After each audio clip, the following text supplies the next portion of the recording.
তুমি যদি সহজে ইংলিশটা শিখতে চাও, ইংলিশটা তৈরি করতে চাও, আজকে থেকে ইংলিশটা বলতে চাও, এই দুটি সেন্টেন্সের ব্যবহার জেনে নাও। এই দুটি সেন্টেন্স তোমাকে সাহায্য করবে কিভাবে ইংলিশটা তৈরি করতে হয়, কিভাবে নতুন নতুন সেন্টেন্স তৈরি করতে হয়। চলো দেখি। আই ওয়ান্ট টু ডু, আমি করতে চাই। আই ওয়ান্ট টু প্লে, আমি খেলতে চাই। আই ওয়ান্ট টু গো, আমি যেতে চাই। যে কাজটা করতে চাই তার প্রেজেন্ট রূপটা শুধু এখানে বলবো তাহলে হবে। ভার্বের যে মূল রূপটা রয়েছে যত বলতে পারবো তত বাক্য হয়ে যাবে। যে করতে চাই তাকে শুরুতে বলবো। এখানে হতে পারে ওয়ান্ট অথবা ওয়ান্টস। আই ওয়ান্ট, আমি চাই। হি ওয়ান্টস, সে চাই। কামাল ওয়ান্টস, কামাল চাই। Okay. I want to be a doctor, আমি একজন ডাক্তার হতে চাই। I want to be good, আমি ভালো হতে চাই। যখন বলবো কোন কিছু হতে চাই সেই ক্ষেত্রে টু এর সাথে দিব কি বি। আর এখানে যে কোনো একটি নাউন অথবা অ্যাডজেক্টিভ যদি বলতে পারি তাহলেই হবে। ওকে। আর এখানে যে কোনো ভার্বের প্রেজেন্ট রূপটা হবে, মূল রূপটা হবে, তাহলেই কিন্তু বাক্যটা হয়ে যাবে। আই ওয়ান্ট টু ডু, আমি করতে চাই। I want to be a doctor, আমি একজন ডাক্তার হতে চাই। যেটা হতে চাই সেটা শুধু এখানে বলবো। যে হতে চাই তাকে আয়ের পরিবর্তে বলবো। এখানে হতে পারে ওয়ান্ট অথবা ওয়ান্টস সাবজেক্ট অনুযায়ী, কারণ এটা কি প্রেজেন্ট টেন্স। সেই ক্ষেত্রে যদি সাবজেক্ট থার্ড পারসন সিঙ্গেল হয় সেই ক্ষেত্রে ভার্বের সাথে এস বা ইএস যুক্ত করতে হয়। এটা আমাদের সবারই জানা। ওকে। এখন যদি প্রশ্ন করি আমি কি করতে চাই, আমি কি খেলতে চাই, আমি কি যেতে চাই, সেই ক্ষেত্রে শুরুতে বলবো কি ডু, তাহলে হবে। Do I want to do, আমি কি করতে চাই। Do I want to play, আমি কি খেলতে চাই। ডু আই ওয়ান্ট টু গো, আমি কি যেতে চাই। এভাবে প্রশ্ন করব। ওকে।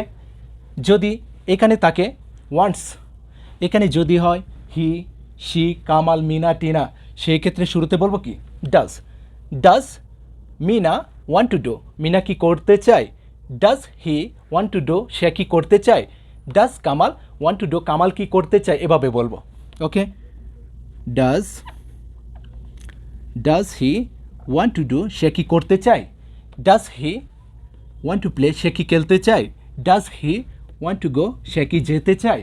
এখানে হি এর পরিবর্তে হতে পারে কামাল, মিনা, টিনা, যে কোনো একটি নাম, যে কোনো নাম হতে পারে, সি হতে পারে, it. Okay.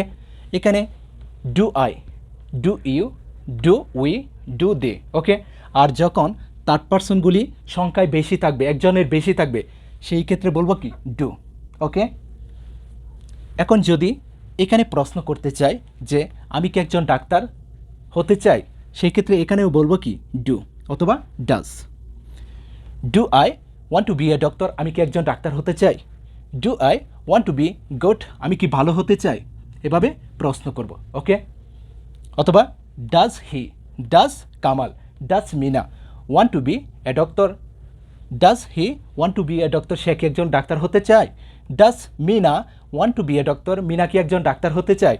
Does Kamal want to be a doctor, Kamal কি একজন ডাক্তার হতে চায়। খুব সহজে কিন্তু বলতে পারবো। ওকে। যদি নেগেটিভ করতে চাই, না করতে চাই, সেই ক্ষেত্রে সাবজেক্টের পরে যদি এখানে শুরুতে যাদের সাথে ডাজ হয় তাদের সাথে বলবো কি does not. Okay. He does not want to do, সে করতে চায় না। He does not want to play, সে খেলতে চায় না। He does not want to go, সে যেতে চায় না। Kamal does not want to do, Kamal করতে চায় না। যদি বলি আমি করতে চাই না, এখানে হয়েছে কি ডু, বলবো I do not want to do, আমি করতে চাই না। I do not want to play, আমি খেলতে চাই না। I do not want to গো, আমি যেতে চাই না। ওকে। যদি বলি যে আমি একজন ডাক্তার হতে চাই না, সেই ক্ষেত্রে বলবো কি I do not want to be a doctor, আমি একজন ডাক্তার হতে চাই না। I want to be a doctor, আমি একজন ডাক্তার হতে চাই। Do I want to be a doctor, আমি কি একজন ডাক্তার হতে চাই। I do not want to be a doctor, আমি একজন ডাক্তার হতে চাই না। I do not want to be good, আমি ভালো হতে চাই না। এভাবে যদি শিখতে পারি, এই দুটি বাক্য যদি ফলো করতে পারি, আশা করি সবাই ইংলিশটা তৈরি করতে পারবো, ইংলিশটা বলতে পারবো। যদি ক্লাসটি ভালো লাগে অবশ্যই শেয়ার করে দিও। ওকে। Best of lakh.